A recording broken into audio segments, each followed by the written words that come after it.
Bismillahirrahmanirrahim. Assalamualaikum warahmatullahi wabarakatuh.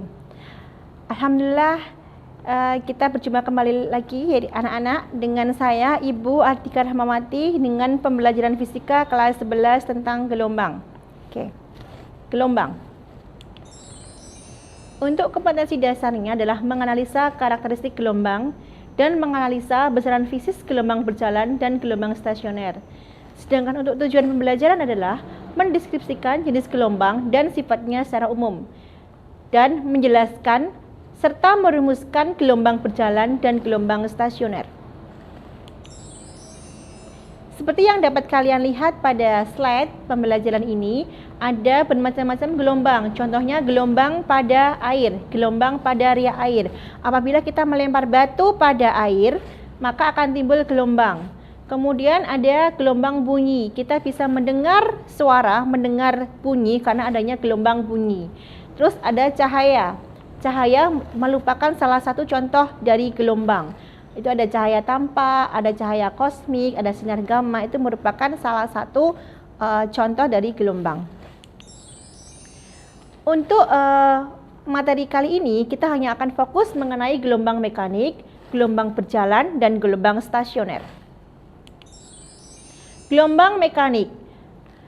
Gelombang merupakan getaran yang berjalan atau merambat tanpa diikuti rambatan materinya, akan tetapi diikuti oleh rambatan energinya. Menurut arah rambatnya, gelombang dibagi menjadi dua, yaitu gelombang transversal dan gelombang longitudinal. Gelombang transversal itu adalah gelombang yang arah rambatnya tegak lurus dengan arah getarnya. Sedangkan untuk gelombang longitudinal adalah gelombang yang arah rambatnya arah dengan arah rambatnya. Jadi kita bisa melihat gelombang longitudinal itu berupa rapatan dan juga renggangan. Untuk gelombang transversal berupa puncak dan dasar atau puncak dengan lembah. Besaran-besaran pada gelombang, ada periode, ada frekuensi, ada panjang gelombang, ada juga cepat rambat gelombang. Periode itu adalah waktu yang diperlukan untuk merambat satu gelombang. Sedangkan frekuensi adalah banyaknya gelombang yang ditimbulkan untuk tiap satu satuan waktu. Sedangkan panjang gelombang itu adalah jarak yang ditempuh untuk satu gelombang. Dan cepat rambat gelombang itu adalah panjang gelombang dibagi dengan periode atau panjang gelombang dikalikan dengan frekuensi.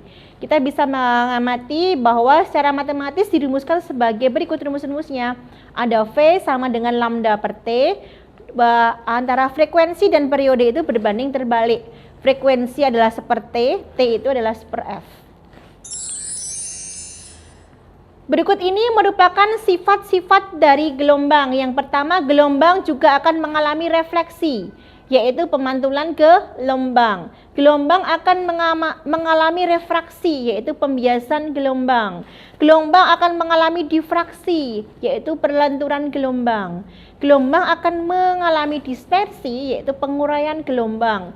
Gelombang akan mengalami interferensi, yaitu perpaduan dua buah gelombang. Sedangkan gelombang juga akan mengalami polarisasi, yaitu pengutupan gelombang yang akan kita pelajari pada bab selanjutnya. Pemantulan gelombang. Pemantulan gelombang itu sesuai dengan hukum Snellius bahwa gelombang yang datang sama dengan gelombang yang dipantulkan. Untuk pembiasan cahaya, pembiasan gelombang itu adalah peristiwa pembelokan gelombang karena melewati dua media yang berbeda. Ini ada garis normal melewati bidang yang pertama, kemudian ada sinar melewati bidang yang pertama, kemudian melewati bidang yang kedua, arahnya dibelokkan.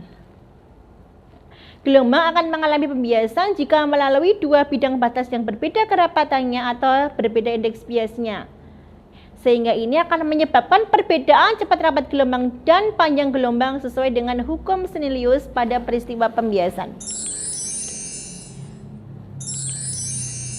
Sedangkan kita masuk ke gelombang berjalan. Gelombang berjalan ini nanti ada persamaan umumnya, yaitu Y sama dengan A sin omega T plus minus KX ya. K itu adalah bilangan gelombang, omega itu adalah frekuensi sudut. Itu nanti ada fase sudut dari gelombang menggunakan rumus fase psi sama dengan T per T besar dikurangi X per lambda. Nah, ini ada contoh soal mengenai gelombang berjalan, bisa dipelajari. Kemudian di gelombang stasioner nanti ada dua, yaitu ujung bebas dan ujung terikat. Gelombang stasioner merupakan hasil superposisi gelombang datang dengan gelombang pantul ya. Ada dari ujung bebas dan juga ujung tetap atau ujung terikat. Jadi gelombang stasioner itu terjadi dari hasil perpaduan dua gelombang, yaitu gelombang datang dan juga gelombang pantul. Oke.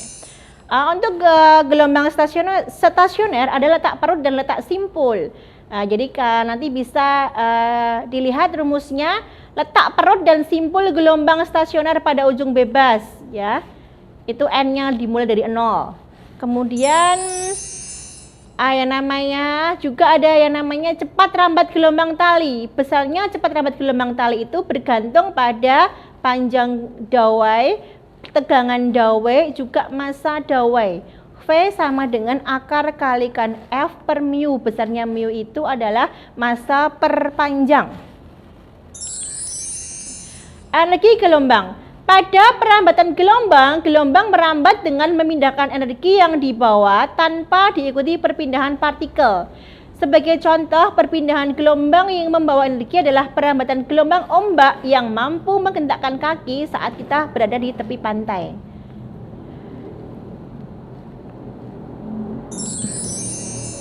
Besarnya energi adalah 2pi kuadrat dikalikan M dikalikan F kuadrat dikalikan A kuadrat. F itu adalah frekuensi, sedangkan A adalah amplitudo. Demikian materi tentang gelombang dari saya. Semoga bermanfaat. Kurang dan lebihnya saya mohon maaf. Pendidikan yang berkarakter akan menciptakan banyak intelektual terbelajar, bukan intelektual yang kurang ajar. Tetap semangat, rajin belajar. Terima kasih. Wassalamualaikum warahmatullahi wabarakatuh.